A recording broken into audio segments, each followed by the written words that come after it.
welcome back to my channel, or welcome if you are new. My name is Kylie and I'm so happy that you are here. I'm so excited for you guys to watch today's video. It took me so long, but it was also so fun to make.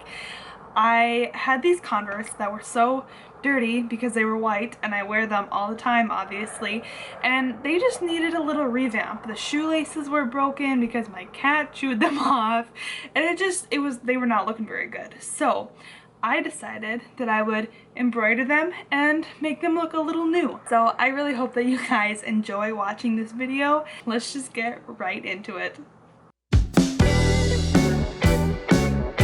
So first I started by taking out the shoelaces. They were really old and dirty and crusty, so I wanted to replace those.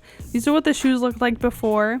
So I'm taking some OxiClean and I'm putting it in a huge bucket, filling the bucket with a bunch of water, just pretty much enough to cover my shoes. And now I'm putting the shoes in that OxiClean mixture to kind of get all the dirt and grime off of them. Then once the shoes were done soaking, I scrubbed them in some hydrogen peroxide and baking soda. It's 6 tablespoons of baking soda to 3 tablespoons of hydrogen peroxide. And now I'm taking an old toothbrush and just scrubbing the heck out of my shoes all over. And then I left them in the sun to dry.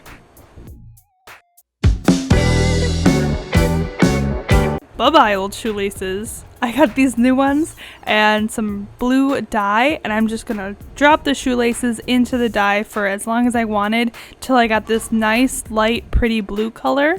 Then once they were dry, I just ironed them to set the dye and also to just keep them straight. If you are going to do this, don't do it on a fabric that you care about because some of the dye will come out. Now here are the shoes after I cleaned and dried them. They look so much better than they did before, and I'm really happy with how they turned out. So now I am relacing the shoes.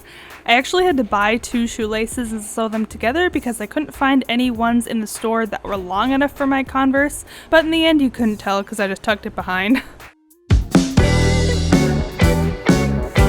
Now onto the part that you guys have all been waiting for, the actual embroidery. Now, this took me way longer than I thought it was going to, especially on the first shoe. The first shoe took me days, and then I did the second shoe in just 1 day, so I would say that's progress. But I just took some embroidery floss. I don't really even have like a stitching style that I used. I just kind of went in and out to where the front looked good, but the back looked just like a mess. So it's really up to just what you want to do and how you want it to look. I would definitely recommend having a thimble for this project because the canvas of the shoe is so thick, it really made it hard to put the needle through sometimes, and so having that thimble really saved my fingers. And here is our first vine.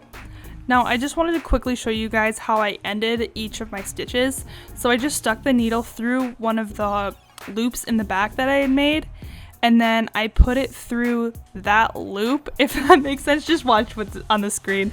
And then I tied it another time to make a double knot essentially, and then I just cut it off. So that is how I finish each one of my different stitches that I do. Here are the 3 dots for the sunflowers and 2 done sunflowers. Now I'm going in and I'm doing all the vines. I did use 2 different greens for the vines, kind of like a light green and then a darker green, just to kind of give some more dimension.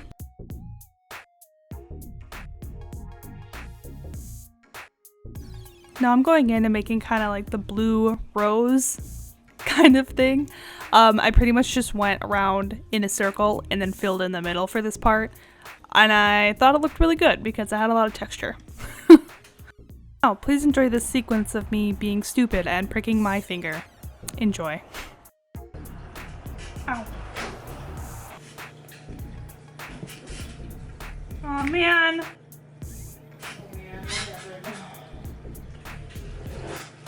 I pricked my finger and I got blood in my freaking shoe. At least it wasn't something that a little stain remover couldn't fix. So I just did that to get it out. But now I pricked my finger again.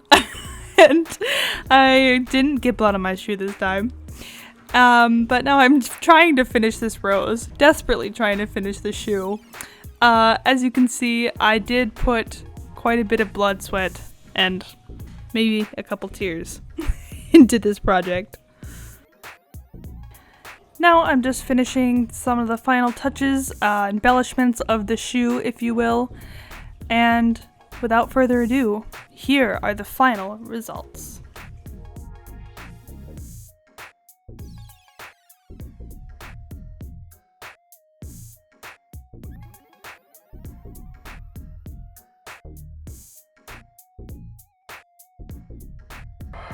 Thank you guys so much for watching this video. If you did enjoy it, make sure to give it a thumbs up.